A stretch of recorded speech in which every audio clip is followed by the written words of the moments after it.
इस वार्ड में अगर किसी भी चाली में तुम घुसो या कहीं पे मैयत हो जाए किसी चाली में, तो उस बॉडी को अंदर लेके जाने के लिए भी जगह नहीं होती है। अगर एमआईएम हमको अगर आप जिता के देते हो तो उन सभी के लिए हम लोग हर एरिया में या हर पार्ट में, गौतम नगर के हर पार्ट में गुसल खाना बनाने की व्यवस्था करेंगे। और आज जो साहब आने वाले 15 नंबर उनका भी बहुत फेवरेट है। सिर्फ 15 ये एक कोइंसिडेंट है कि साहब आने वाले 15 को पोलिंग, 15 मुद्दे, 15 दिन के अंदर सॉल्यूशन। ज्यादा वक्त नहीं दिया है। मैं कुछ हमारे विजय सर जो कि 140 से उम्मीदवार है, मैं विजय सर से गुजारिश करता हूं कि आइए और कम से कम वक्त में तमाम लोग अपनी बातों को रखें।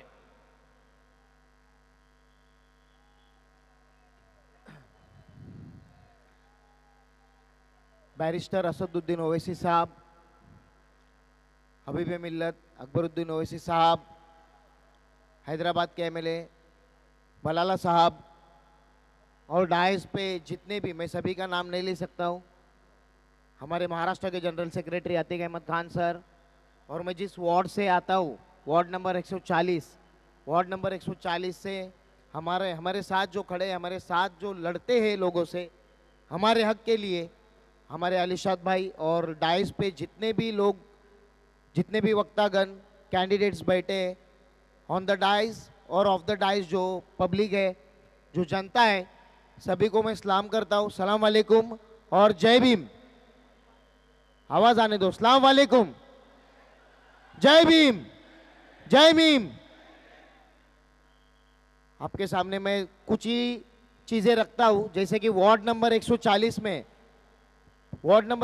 से मैं उम्मीदवार हूं, तो वार्ड नंबर 140 में लोगों की तकलीफें क्या है।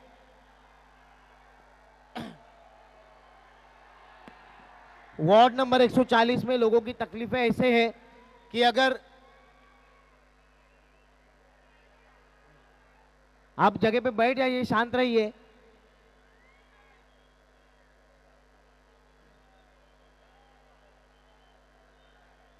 आप लोग सभी लोग से गुजारिश है कि आप लोग बैठ जाइए।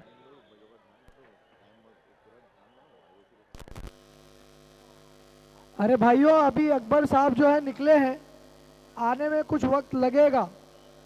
आप लोग इत्मीनान से बैठो। कैंडिडेट्स क्या बोल रहे हैं वो देखो। ये आपके बीच में रहकर काम करने वाले, इनको परखो। ये आपकी कितनी आवाज उठा सकते हैं ये समझो। शांति बनाकर बैठे रहो। 140 वार्ड में अगर मैं किसी भी गली में जाता हूँ, गौतम नगर में या टाटा नगर में, तो गली से जब गुजरता हूँ तो ढापे के ऊपर से गटर का पानी जाता है। अगर मैं नीचे देखूं तो ऊपर से चैनल एंगल्स लगते हैं। अगर ऊपर देखूं तो पैर गटर में होता है। ये जो इससे पिछले कॉर्पोरेटर थे या नेता थे, यहाँ के एमएलए थे, उनके कॉर्पोरेटर भी थे। मेरा जो वार्ड है वो आधा वार्ड मानपुर शिवाजी नगर असेंबली में आता है और आधा वार्ड अणुशक्ति नगर असेंबली में आता है। इस वार्ड में अगर किसी भी चाली में तुम घुसो या कहीं पे मैयत हो जाए किसी चाली में, तो उस बॉडी को अंदर लेके जाने के लिए भी जगह नहीं होती है। अगर एमआईएम हमको अगर आप जिता के देते हो तो उन सभी के लिए हम लोग हर एरिया में या हर पार्ट में, गौतम नगर के हर पार्ट में गुसल खाना बनाने की व्यवस्था करेंगे, वो भी बीएमसी के खर्चे से। क्लिनिक के लिए यहाँ पे बीएमसी वार्ड में, बीएमसी के क्लिनिक जो होना चाहिए, हॉस्पिटल्स होना चाहिए, उसकी भी कमी है। बाजू में शताब्दी हॉस्पिटल है, उसमें जो हॉस्पिटल में जो मशीनरीज चाहिए वो मशीनरीज भी अवेलेबल नहीं है। अगर होती है तो भी यहाँ के हमारे लोगों से बातें करते हुए वहां का जो स्टाफ है हमको हेडचेड करके, मतलब दूर भगा देता है, चिल्ला के बात करता है। वो पेशेंट होता है, वो पेशेंट ऐसे ही डर जाता है। तो हमको अगर अच्छी ताकत से आप जिता के भेजते हो तो आपके साथ जो ये बर्ताव हो रहा है, ये बर्ताव को हम लोग रोकेंगे। रही बात, ये सब डेवलपमेंट की बात है।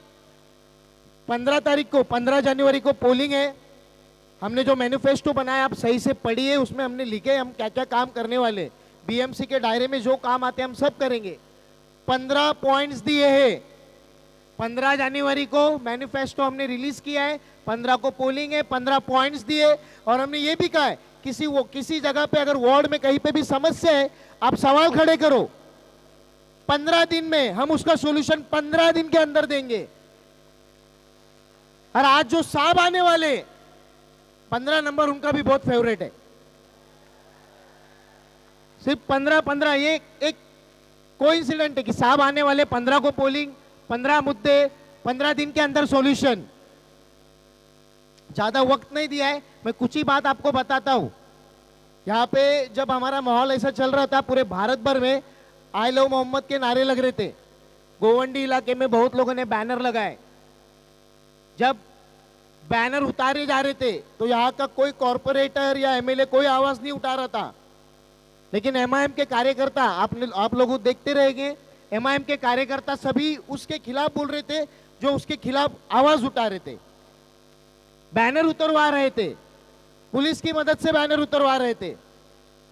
और हमारे किसी कार्यकर्ता ने, या हमारे नहीं, उन्हीं के कार्यकर्ता ने यहाँ के एमपी को कॉल किया, आप लोग सब लोग देखते, तो उन्होंने कहा तुम्हारे में दम है तो बात करो, तुम्हारे में दम है तो तुम लोग करो जो करना है,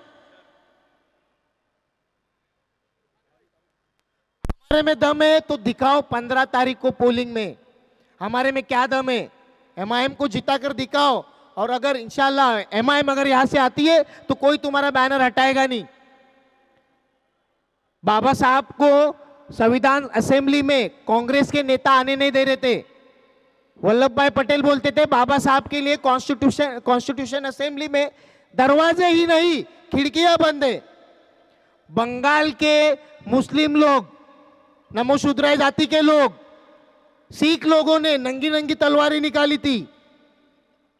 महाराष्ट्र से इतना सपोर्ट नहीं मिल रहा था, कांग्रेस पूरी ताकत लगा रही थी बाबा साहब को हटाने के लिए, लेकिन बंगाल से मुस्लिम लीग ने, मुस्लिम लोगों ने, सिख लोगों ने नंगी नंगी तलवारें निकाली कि बाबा साहब कॉन्स्टिट्यूशन असेंबली में जाना चाहिए, और बाबा साहब गए, मुस्लिम लोगों ने साथ दिया। और मैं तो बाबा साहब के पैरों की धूल भी नहीं हूं, मैं भी बाबा साहब का बच्चा ही हूं, मुझे भी आप चुन के दीजिए और आपके वार्ड का विकास एक पढ़े लिखे के हाथ में दीजिए। गुंडे मवाली नशा बेचने वालों के हाथ में दोगे तो बच्चे भी वैसे ही मिलेंगे। तो ये सब चीजें याद रखिए।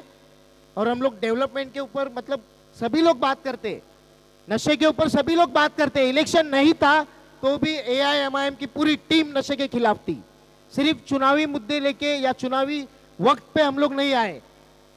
आप लोग सभी इन मुद्दों का याद रखो और एक बार सभी लोग नारा लगाओ, क्योंकि वक्त कम दिया गया है। सभी लोग नारा लगाइए, जय भीम, जय भीम, जय भीम। आने वाली 15 तारीख को याद रखिए। और मैं जो वार्ड से आता हूँ उस वार्ड के लिए बटन नंबर 8 है और पतंग का निशान है, ध्यान रखिए। धन्यवाद।